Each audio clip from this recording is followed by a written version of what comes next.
for? Hey again. I'm trying to do something a bit different on this channel. I'll stop talking about romance and horrors. I'll try to be really fair and critical on something that I feel very passionate about. Yes, this is a book review. Wait. Don't click off the video yet. I'm sure you've already read the title. Don't worry, I'm not going to do a play-by-play on the book. I'm only going to be talking about something that I find really interesting that has been plaguing my mind ever since I've read Eka. And again, so I just don't record for hours on end, I'm going to be reading from my script. Thank you very much. Wait, before I start, I just want to test it out. Usually when people say to subscribe to the channel or like the like button, it would glow under it. Did it glow just now? I don't know, I'll check it myself. Or maybe you could check it, while also click it. I've been enjoying a load of different Indonesian literature in the means of trying to actually better my Indonesian as well. While most of the contemporary Indonesian books I've read so far was for the betterment of my mother tongue, I have instead been absolutely flabbergasted by this guy.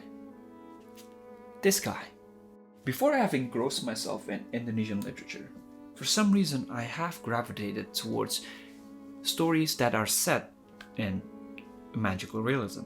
I have had a long stint with Murakami, and I have also started reading some other magical realism authors like Salman Rushdie's Midnight Children and Gabriel Garcia Marquez's 100 Years of Solitude.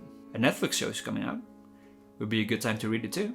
And the funny thing is, I hadn't even really wanted or even intentionally tried to read some magical realism. Somebody I can't remember just recommended me some Murakami stories, and that's the story I gravitated towards.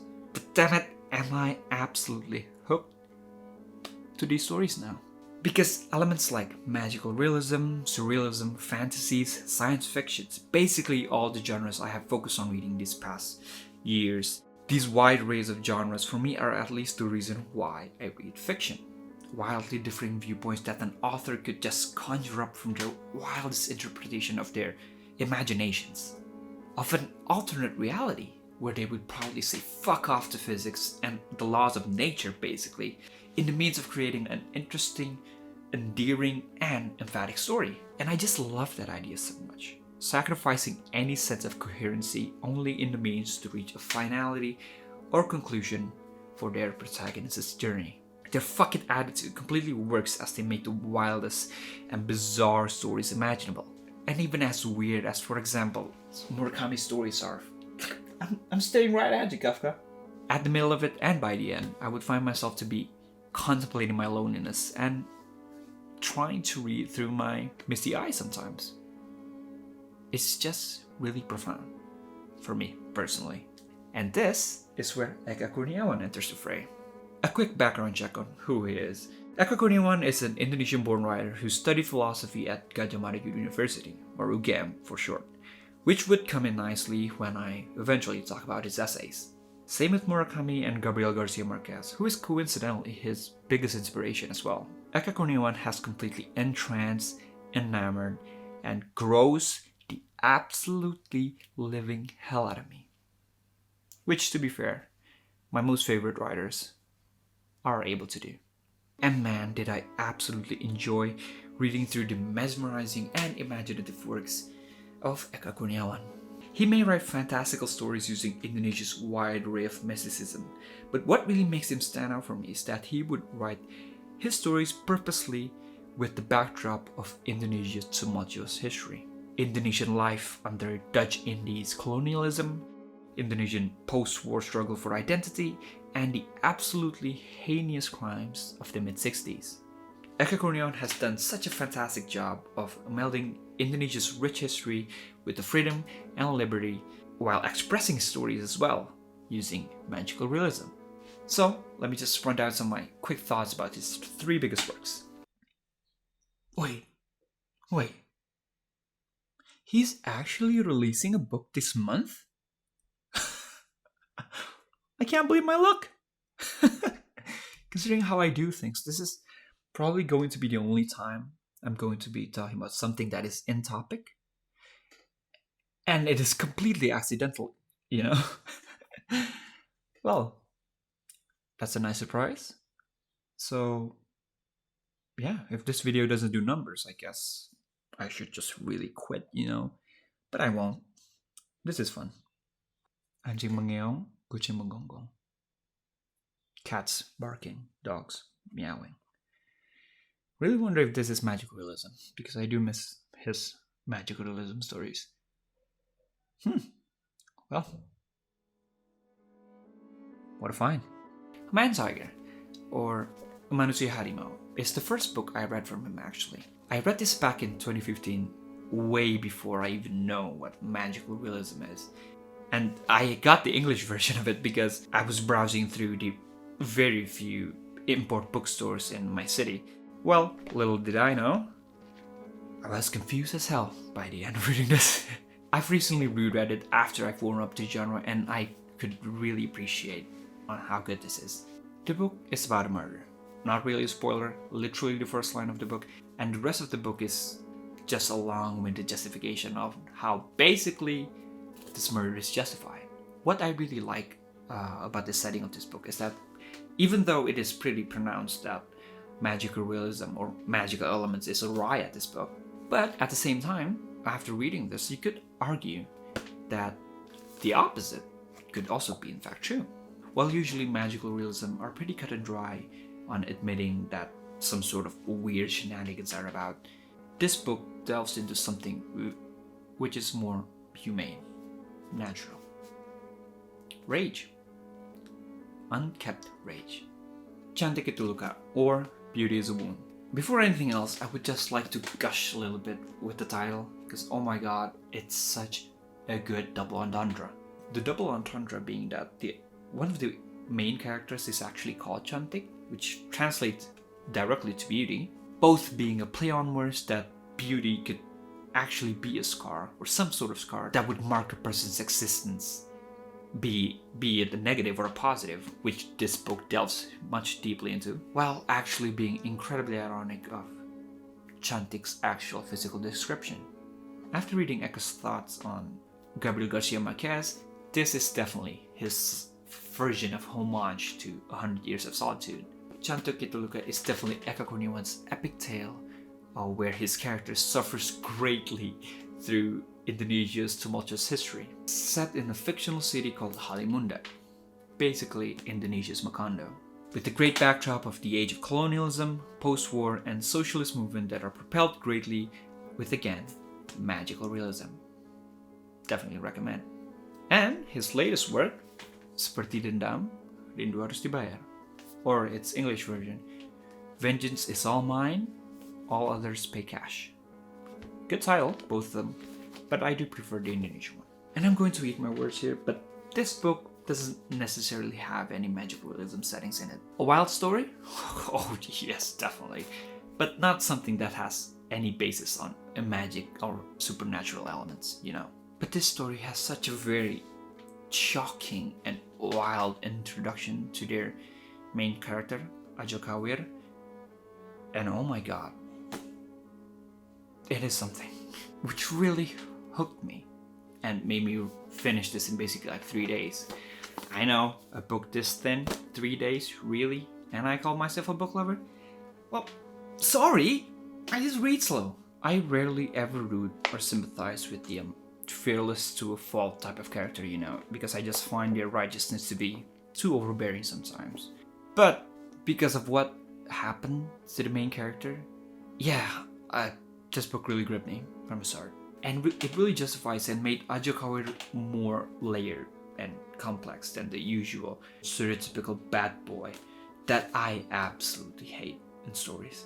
And that's my quick thoughts on his 3 works. Maybe I'll make a separate video talking, basically deep diving into each of these. What I found to be a common ground between these stories is just how shocking the catalysts of the stories usually are.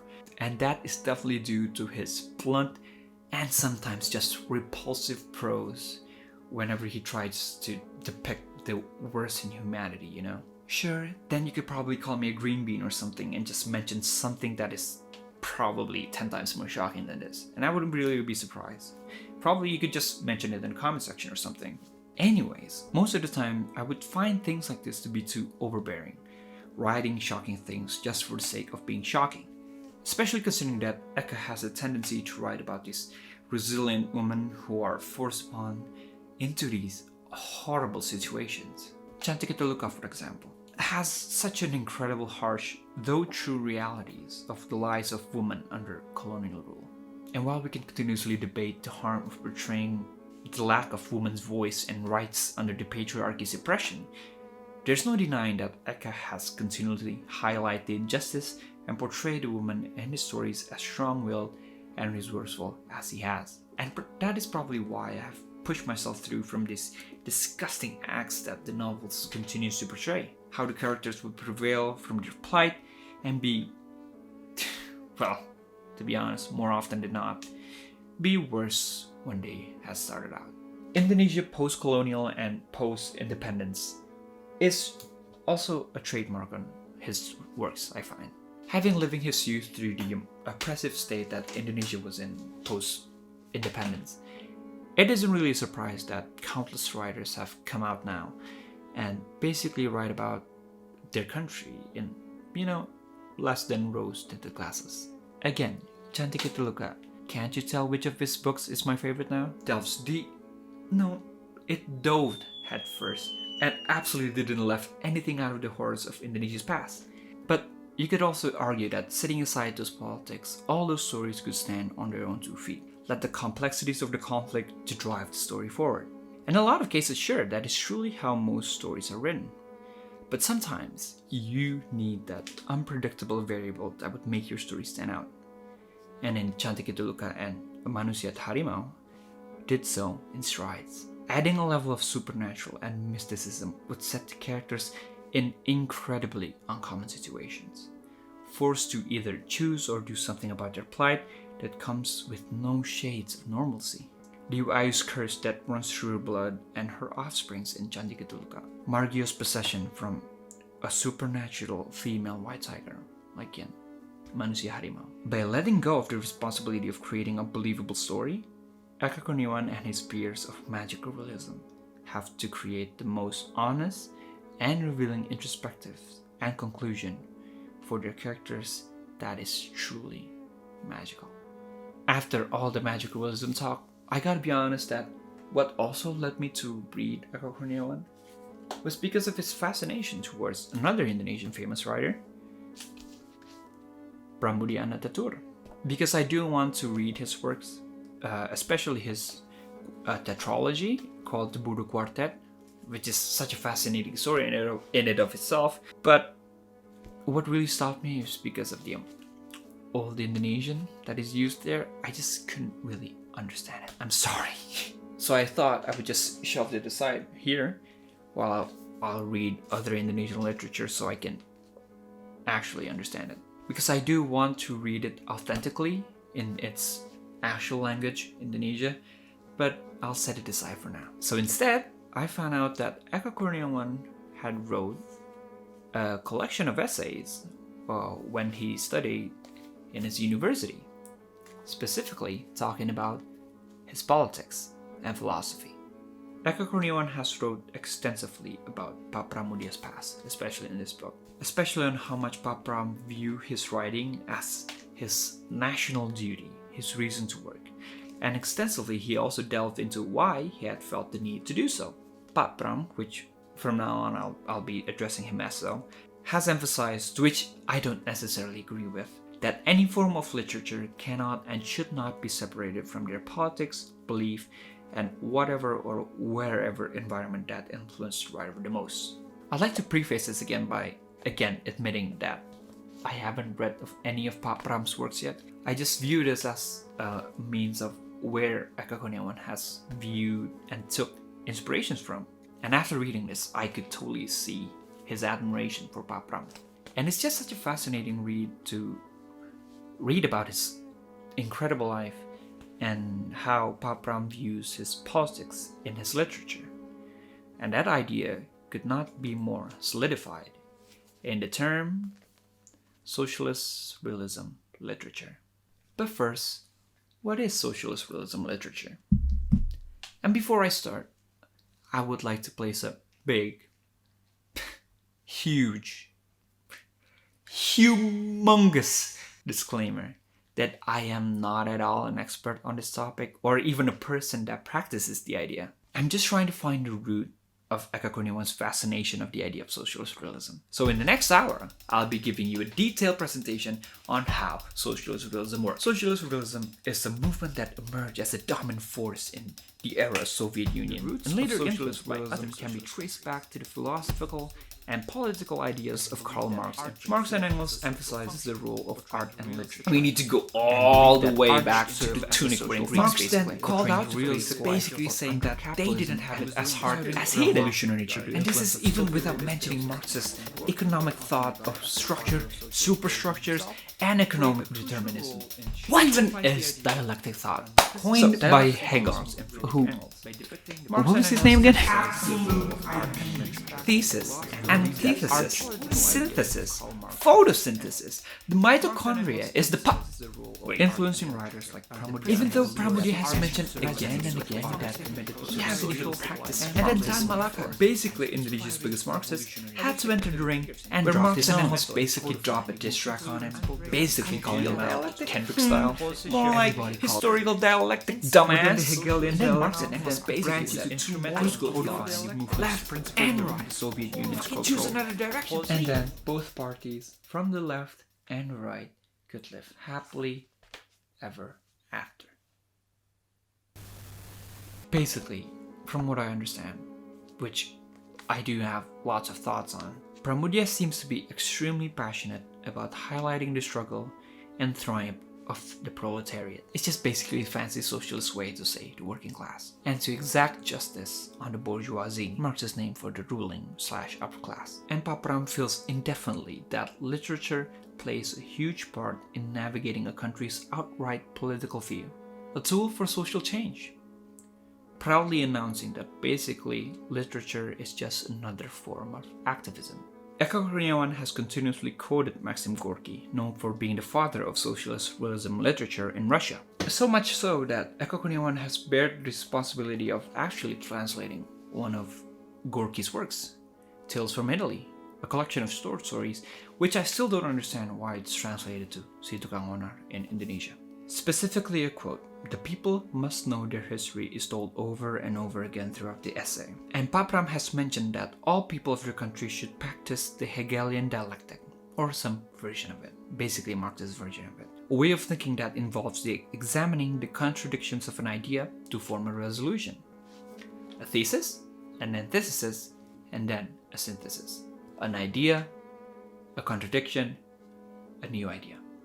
Little tangent, I do find it really funny that Friedrich Hegel was disputed and basically clowned over and over again by Marx and Engels, Terry Eggleton, George Lukács, and basically other literary critics out there. That his absolute idea is something that is not material, something that couldn't really help anyone. It doesn't provide any meaningful change to society. And that's when Maxim Gorky, the father of socialist realism literature, coined the term dialektika sejarah, or historical dialectic. In short, what that means is that the people of one's country should always practice dialectic thought, not only for their past, but also on the present and future history as well. The present is considered to be the epicenter of dialectic thought, and they should always be aware of their past. That way, a dialectic thought could be conceived by admitting the contradictions and the conflicts that has caused the Indonesia's tumultuous past. And usually what that dialectic thought would entail is that the class struggle is inherently to be believed to be the root of all problems, but in both socialist and communist belief. The oppressed versus the oppressed. Segregation. And that's why Pramoedya believes in the power of literature. That in his eyes, he would always practice socialist realism by continuously etch Indonesia's history in his both infamous and famous Buruh Quartet. I am planning to be talking more about him someday, after I finish reading his Buruh Quartet and one of his last Roman work, Arus Balik, because his stories and even his life journey is just a fascinating tale in and of itself. But how the fuck did I manage to find myself here? Because after I read his essays on why Pramoedya Ananta Toer is such a pivotal character in Indonesia's history in terms of its literary involvement. By the end, I didn't really find that Eka Kurniawan had practiced the same idea that Pak Pram did. For one, Eka Kurniawan bases a lot of his stories in magical realism, which I've mentioned before, while Pramoedya's works is very much grounded in reality. While Pak Pram would often paint the proletariat to be the savior and heroes of their story, Eka Kurniawan would much prefer a shade of grey rather than only black and white to paint his characters and his protagonists. While Eka Kurniawan has painted a lot of the same problems that is inherently within the system that is very much apparent in Indonesia's past, which is the main focus in Pak Pram's works, Kurniawan's characters instead are pushed to the limits of their depravity,